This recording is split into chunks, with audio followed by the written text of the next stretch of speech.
Beijing, China tightened controls over dissidents while pro-democracy activists in Hong Kong and elsewhere sought ways to mark the 31st anniversary Thursday of the crushing of the pro-democracy movement centered on Beijing's Tiananmen Square.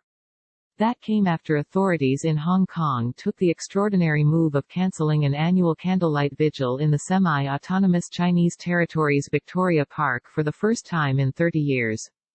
Authorities cited the need for social distancing amid the coronavirus outbreak, despite the recent reopening of schools, beaches, bars and beauty parlors. Hong Kong has had relatively few cases of the virus and life has largely returned to normal in the city of 7.4 million. Hong Kong blocks Tiananmen Square crackdown anniversary, citing coronavirus fears. However, China has long detested the vigil, the only such activity allowed on Chinese territory to commemorate victims of the crackdown, which remains a taboo subject on the mainland. Hundreds, possibly thousands of people were killed when tanks and troops assaulted the center of Beijing on the night of June 3–4, 1989 to break up weeks of student-led protests seen as posing a threat to authoritarian Communist Party rule. We all know the Hong Kong government and the Chinese government really don't want to see the candle lights in Victoria Park, said Wu Kaishi, a former student leader who was number 2 on the government's most wanted list following the crackdown. The Chinese Communists want us all to forget about what happened 31 years ago. But it is the Chinese government themselves reminding the whole world that they are the same government which 31 years ago suppressed the peaceful demonstrators and in the last year, the same government doing the same in Hong Kong, he told the Associated Press in Taiwan, where he now resides. Tiananmen Square, where thousands of students had gathered in 1989, was quiet and largely empty on Thursday. Police and armored vehicles stood sentry on the vast surface the square. Few pedestrians lined up at security checkpoints where they must show ID to be allowed through as part of mass nationwide surveillance measures aimed at squelching any dissent. The cancellation of the vigil also comes amid a tightening of Beijing's grip over Hong Kong, with the National People's Congress, China's ceremonial parliament, moving to pass national security legislation that circumvents Hong Kong's local legislature and could severely limit free speech and opposition political activity. In Hong Kong, a law is being passed to make it a crime to disrespect China's national anthem and 15 well-known veteran activists were arrested and charged with organizing and taking part in illegal demonstrations.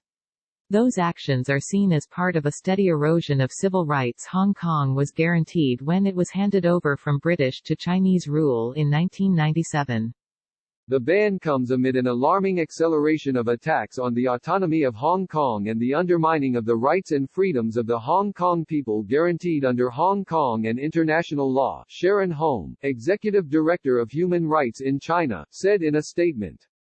Despite the ban on the vigil, the Asian financial hub was bracing for pop-up protests of the type that raged around the city during months of anti-government protests last year that often led to violent confrontations between police and demonstrators. Thousands have been arrested over the demonstrations, which were sparked by proposed legislation that could have seen suspects extradited to mainland China where they could face torture and unfair, politically biased trials. The Hong Kong Alliance in support of patriotic and democratic movements of China that organizes the annual vigil has called on people around the city to light candles at 8 p.m. 1200 GMT, and plans to livestream the commemorations on its website www.64live.org.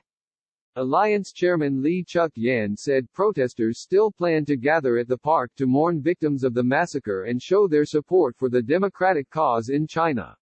It wasn't clear what form the activity would take or how many would attend.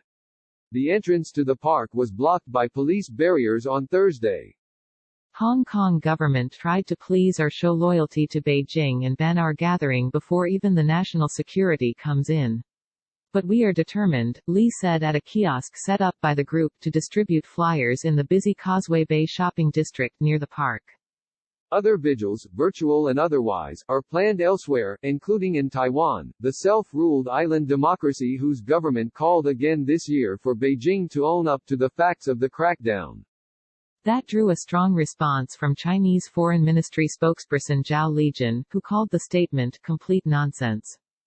As to the political disturbance that occurred in the late 1980s, the Chinese government has had a clear conclusion.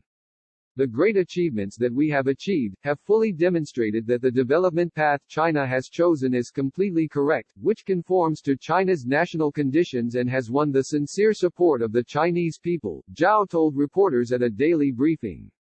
U.S. Secretary of State Mike Pompeo marked the crackdown anniversary on Tuesday, a day after federal forces used tear gas to clear peaceful protesters from a park in front of the White House. Pompeo tweeted criticism of China and Hong Kong for banning the Vigil before meeting privately with a group of Tiananmen Square survivors at the State Department. That too drew criticism from China. Click here to get the Fox app. Alongside the exchanges of rhetoric, China's small, beleaguered dissident community has again come under greater scrutiny from the authorities. Many have been placed under house arrest and their communications with the outside world cut off, according to rights groups. China has released the last of those arrested for directly taking part in the Tiananmen demonstrations, but others who seek to commemorate them have been rearrested for continuing their activism. They include Huang Qi, founder of website 64 Tianwang that sought to expose official wrongdoing. Reportedly in failing health, he is serving a 12-year sentence after being convicted of leaking state secrets abroad.